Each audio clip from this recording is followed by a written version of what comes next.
Okay, so in this video, now talking about surface responsiveness. Okay, so let's now talk about surfaces and the responsiveness of the surface along with the athlete.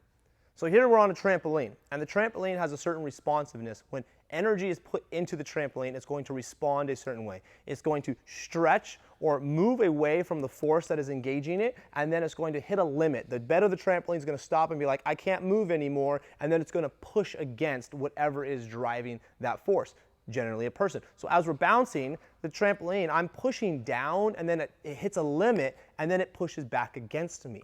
Well, there's a relationship in how long it takes for the trampoline bed to move and how quickly I can move my body. And so if I'm too fast, and I'm a quick twitch person, but I'm fast in the sense of gymnastics fast, and the surface is slow, I'm likely to be early on the surface. The surface is still moving and I'm already engaging the rotation.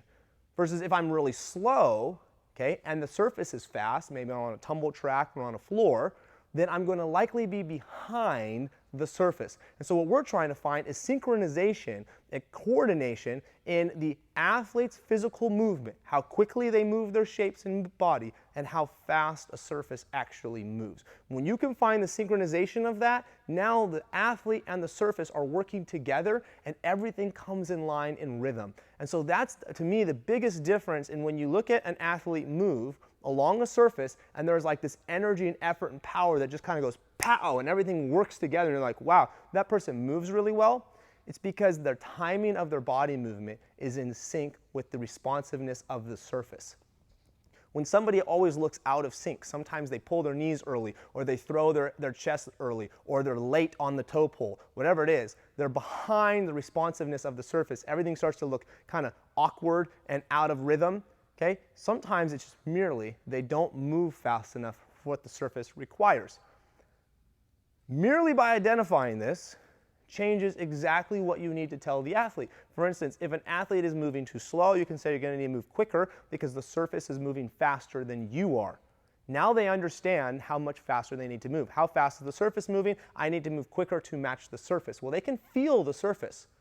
So the more aware an athlete becomes of how fast the surface is moving, then they can feel that, which means that they can start timing their body movements in sync with what they're feeling in the surface. And now things start to come in a line more.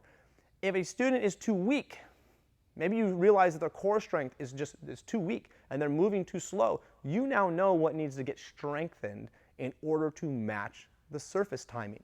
And that's a simple conversation to go, look at, you just moved too slow for the surface, so we need to get you stronger. We need to get you to move faster. We need to get your body more conditioned to be able to match the surface speed. And it's like, well, you can't argue that. So now the student understands that they can go play all they want to on their backyard trampoline, or they can try 1,000 times, but until their body catches up with speed, they're always going to be behind the surface movement or timing. So that's how we use surfaces. So then we have another solution to a problem. The problem is what happens when I'm not in time or rhythm with the surface. It goes back to the previous video. Change the surface. Put them on a surface that puts them in sync. I've literally seen girls who are terrible at trampoline because they move so fast and because they haven't done enough trampoline to slow down and chill out because they never had a trampoline in their gym. And so then they get on a trampoline and everything's so quick and fast and it's like early and you're not even using the surface yet. Okay? I've seen those athletes perform exceptionally well on a tumble track. And now they're on a tumble trampoline and they're quick and responsive and they're even better on floor. And I've seen athletes who struggle on floor and they always seem like they're a little bit behind and everything's delayed and you put them on a trampoline and all of a sudden you're like, oh my goodness, you move so well. And so merely by changing the surfaces, you can start realizing the potential of the skill, getting that reward. So maybe you don't want to progress the skill on a surface that the student is not aligned with. Maybe you take that skill and you put it on a surface that they're in time with, in sync with, and then you progress skill difficulty on the surface they're in sync with.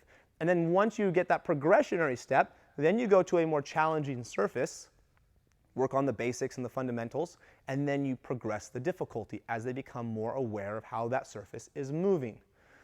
I find it interesting because I'll give you a simple story is springboards. Springboards are kind of a unique surface. They're not a trampoline, they're not a springboard, or they're not a tumble track, they're not a floor. They're kind of this unique surface.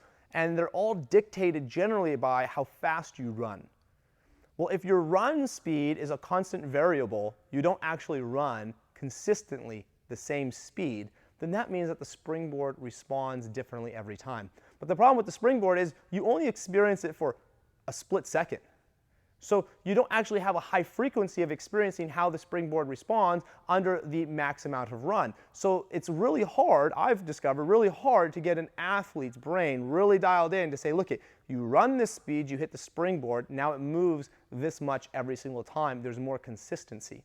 So what I have found is the more consistent I can get an athlete's run and get that velocity and the momentum all moving and staying consistent, then the easier it is to get the alignment for the springboard, because now they're hitting the springboard with the same amount of force every single time. Now they can start feeling something. And so what I've found is the athletes who constantly adjust their run never actually move well on the springboard, because the springboard's always moving differently. Versus on a trampoline, if you jump high or jump low, the trampoline feels different, but you get a higher frequency to figure that out. Versus the springboard, you hit it once, it's over with. You stand in line for a few minutes, you hit it once, it's over with. It's not a high enough frequency to really figure out how your run is affecting the springboard. But that's just a clear example of how those two things work together. So surfaces. If I want to increase difficulty, change the surface. If I want to get you better at whatever it is you're doing, if I want to increase skill category difficulty, I want to progress through the skills, put them on a surface that aligns with how their body moves and make sure the timing is really great. Now, most people you want to always start on a trampoline because it moves slow and you can become more aware with slower moving surfaces.